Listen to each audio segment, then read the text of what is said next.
A lot of men nowadays only know how to talk shit and play the part that they think that they're supposed to play in social situations or in their career, etc., etc. A lot of men are not even their own person. They're not even trying to build themselves into their own person. And I genuinely believe this, that the reason that this is because so oftentimes when we're young, when us men specifically are young, we were punished for being assertive and aggressive. And this is not to say that I'm going to encourage people to be like violent or anything like that. That's not what I'm saying. What I'm saying is that there's a certain kind of robust roughness that you must have as a man if you're going to not only gain the respect of your peers, but also be able to just live a successful lifestyle for yourself. And I'm to the point now to where it's strange. I never thought that I would actually get to this part in my life. And it's not even like I have an abundance of this tremendous wealth or anything like that. Like I'm not the elite of the elite yet. Not yet. And as in regards to like material wealth or anything like that. And for those that are just joining, my name is Thaddeus and this is the Regal Change YouTube channel. So it's more like I'm now on top of a hill and I'm protecting like the hill itself from and the resources on the hill from the energetic vampires and the people that are trying to just take and steal, kill and destroy from down below. And it's only because I've been able to fortify my resources on this hill. And it's not because I'm like seeing myself as better than anybody else or anything like that. It's like, no, I came from a relatively poor background, and I wouldn't necessarily say that I was raised like bad in a bad like material place or anything like that. I always had food in my belly and I always had a shelter. And so thank God for that, but I was completely emotionally and spiritually neglected. Like that was for sure the truth. And it takes a lot to be able to get to the place in which you can actually look at yourself and you can be completely honest with who you are and accept your flaws and accept your weaknesses and say to yourself, okay, I'm still working on this, I'm still working on that, but I'm getting experience points here and I'm getting experience points there. Okay, well, at least I'm on track. At least I'm failing forward, right? Because it would be bad to fail behind. And so we're taught from a very young age that, especially us men, that it's not okay to say what you think. You know, you've got to watch out for people's feelings, especially the women. Oh, we can't hurt the poor women's feelings. Man, if there's anything I've learned after becoming a, like, so to speak, a select man in which I already have, like, a horde of women that are ready to go when I'm ready to go, but that's not the way that I do things. Like, here's the thing, right? You might be a handsome man. You might be someone that actually has their crap together. You might be someone that you are definitely eye candy to a good amount of women. Not to all of them, of course, because even though there's like 4 billion women on the planet, you're not going to be attractive to all of them. There's going to be always at least one that's going to have something wrong to think about you. And that's fine. That's okay. Like that's great. But at the same time, it wasn't until I became that kind of attractive person to where I really started to understand the nature of how savage and ruthless some women can be. Like, I know how y'all women do. You might say one thing, but I can see that you do something else when you say something else altogether. So I pay attention to people's actions. And the same thing kind of goes for men too, right?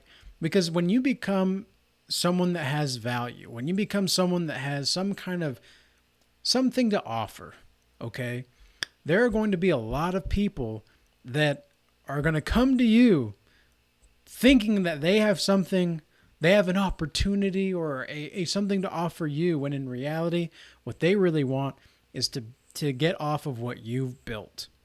And there's nothing wrong with building with people that have already built a foundation. There's nothing wrong with that. In fact, I would encourage that. Like, how else are you going to build stuff together? But it's whether or not you're compatible or not, and whether or not you have the skills and the adaptabilities to actually collide and collaborate with one another to build something. Are you compatible or are you not? It's the basic question. So there's nothing wrong with that inherently, but to come in and to actively try to just diminish your expertise and your resources because you think that, because, okay, I'll just go into this story here. So something has happened recently where in my community, I've had several different people. I've been networking a lot over the past like 3 weeks to a month. And in my networking, I've met a lot of different kinds of people, and I've been vetting certain people, like, you know, who is worth my time and who is not, like, who can I build with, who is not. And it's not necessarily like these people are not worth anything. It's just like, we're not going to be able to collaborate in the way that we need to, or that I want to, and that you want to. So it's like, why even have any kind of interaction if we're not going to be that kind of person? Like, if we're going to just be the kind of people that, like, just wave to each other every day. Okay, so we can be acquaintances, that's fine, but I'm not going to let you into my life unless I understand that this is going to go somewhere. And this goes for, you know, both in business and everything. Like, I'm usually about my business. I wouldn't say I'm always about business, because even though I'm working at least 10 to 14 hours a day, a lot of the time I like, when I'm not working, I am actively resting and actively being with myself and actively being with myself in a way that promotes a healthy, sustainable understanding of my emotions and emotional regulation, spiritual regulation, etc. You know, proper hygiene, proper this, proper that. So I'm making sure that I'm taking care of myself in those times when I'm not working. And so all of this goes to say is that we're taught to not really stand up for ourselves as men. So throughout my networking, I've met a couple different people that I realized pretty early on, it's like, okay, they're just trying to take something from me. So I'm kind and I'm cordial. I'm not going to talk shit about them or anything like that. But I'm sure as hell not going to take them seriously. And I'm going to be prepared to walk away at any point in time. This is something that even Donald Trump has said. And I'm not necessarily like a fan of Donald Trump, but I'm not really against Donald Trump either. I kind of feel that way towards everybody in some sense. Like, it's not like, it's kind of like, I don't really feel stuff toward people that I don't really know. Like, I can, at least anymore, that wasn't always the case like 5+ years ago, but nowadays it's like, if I don't really know you and I'm not like, if you're not like in my life, I really don't have a lot of feeling to show or anything like that. It's just very stoic, very neutral. But these people that I notice, okay, they're trying to take something from me, I'm just kind of like, okay, see you later, goodbye, peace out. And that's that. And they kind of get unsettled. They're like, wait a minute, what? Like, that's it? It's like, yeah, that's it. You know, I see what's going on here. It's all right. Like, it's all right. I'm good. I'm solid. I can, in fact, I have a better relationship with myself on my own time than I have trying to interact with some of these people out here. It's like, even just trying to be professional with some people is more work than actually just being alone. And I'm not saying that to be like rude or anything. It's just how the cookie crumbles, man. That's just how things are. And so if I set a boundary and I'm like, look, I don't want to waste my time and I don't want to waste your time. If we're going to continue to be interacting in this way, these are going to be my expectations going forward. If that's not going to happen, then we're done here. And people kind of like at first glance they're so caught off guard because so many times in life people don't have proper boundaries. And you know what? I cannot wait to be in a place. We just need to build a place for God's people. Like I talked about this like in a video 3 or 4 months ago, maybe longer than that, where we need to have a chosen ones island. I don't like the term chosen ones anymore. And I haven't since like, I made a post in January about this, but this was like a month and a half ago as well. And I don't like that term chosen ones because it's very vain in some sense nowadays. People think that they're like super special, but it's like, no. What I'm actually saying is if you're going to be enrolling with someone like me, you're going to need to be a godlike savage. And the people, this is what is hilarious. The people that are coming to you, talking to you first, like they're wanting stuff from you. They want to know more about you and what you're doing, what you've got going on, etc. What they're trying to do is they're trying to project that they're the ones choosing you. It's like, bro, you're the one that came up to me and started talking. Like, you're the one showing me signals that you want to talk more. And even with women too, it's like, in women, it's understandable because they have to, they have to save face to some degree because, they can show all of the signs that they want you to talk to them. But then when you actually go to talk to them, they'll be like, oh, wow. They have to kind of like act surprised or whatever sometimes, but which is fine, which is all right.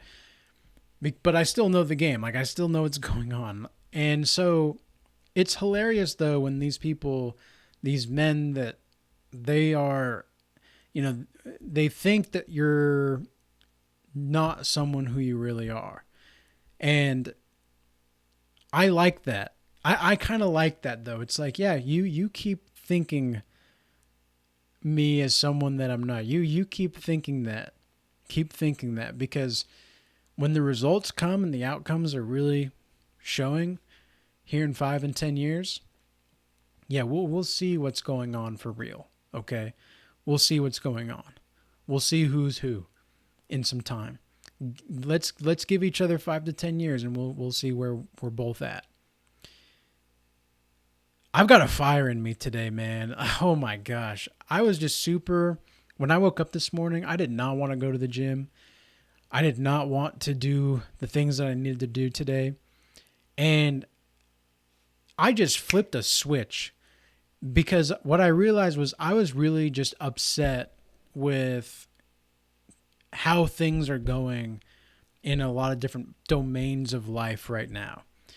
And it's not necessarily that I'm unpleased with where I'm at. I'm very pleased with where I'm at, and I'm grateful to God every single day that I'm alive for food, water, even a shower, a toilet, all of those great things, and all of our ancestors that made this kind of life possible. And yet, I still noticed there was something in me that was like upset that I couldn't be doing more. I couldn't be doing more. Like, I need another me.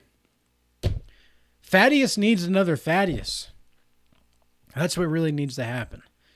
And so I just feel like there's so much going on that I need someone that knows me in a way that, golly, I sound like I need a woman apparently, but I don't really need a woman, of course. I think the better way to look at it would be to understand that wanting a woman is fine, and you can and like women ground you for sure. Like women can really ground you. But it's like I know that I could be someone that lives life in accordance with his own principles and values for the rest of the time, and I could be doing what I do for the rest of my life.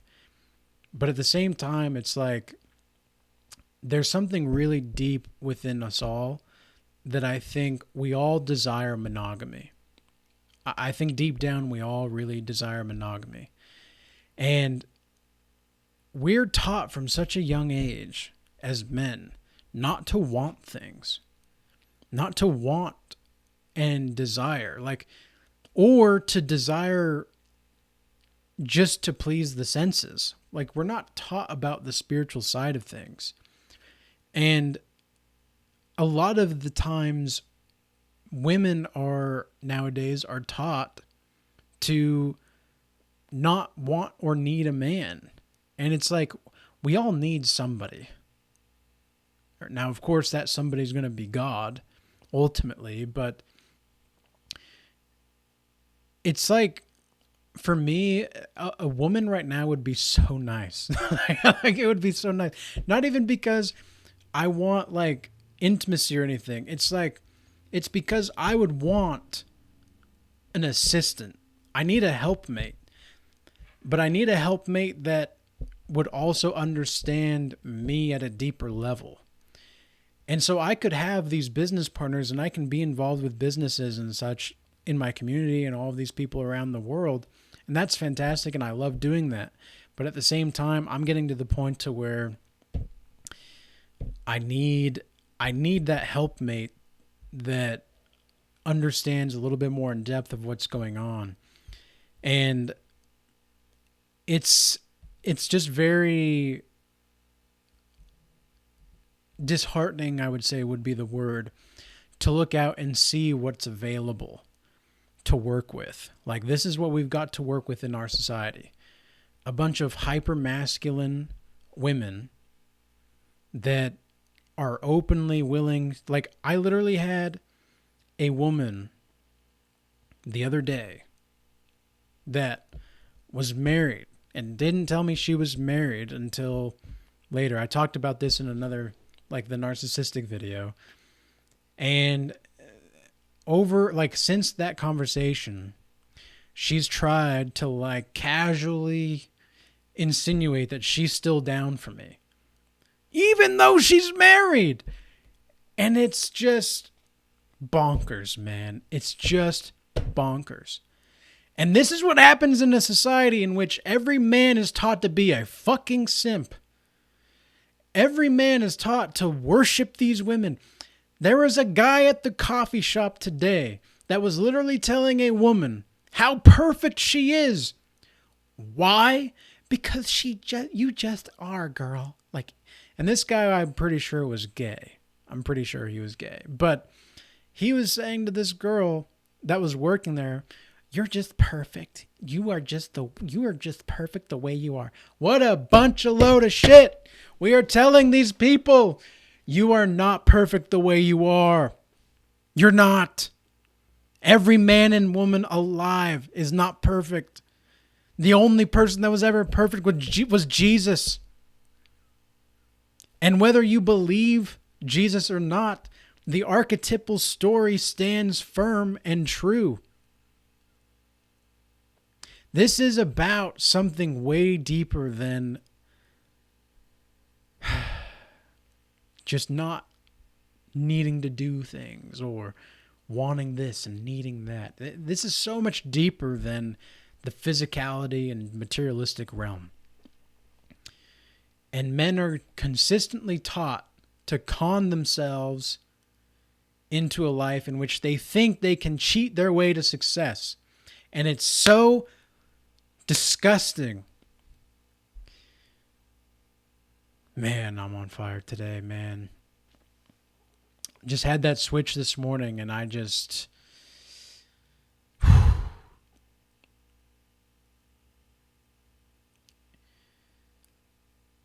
This world today is very crazy. And we all know that. We all know that. But it's one thing to know it, and then one thing to know the deeper qualities of life and to know the nuances in such a way in which you have to, in some way, pretend like you don't know. You have to, in some way, pretend like you're not aware of the deeper things going on spiritually around you all the time.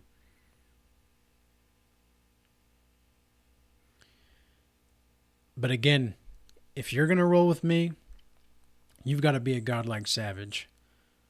There will be nothing less. And that's what I'm hoping to train people to do altogether, as specifically the men. Specifically the men. The women, you be that soft, nurturing, the warm. This is shout out again to the godly men and the wives, the GMs, the godly men, the wives, warm, inviting, feminine, empathetic women. These are the kinds of people that we need more than ever nowadays. So with that being said, I hope this message was useful and insightful. And until next time, peace be with you.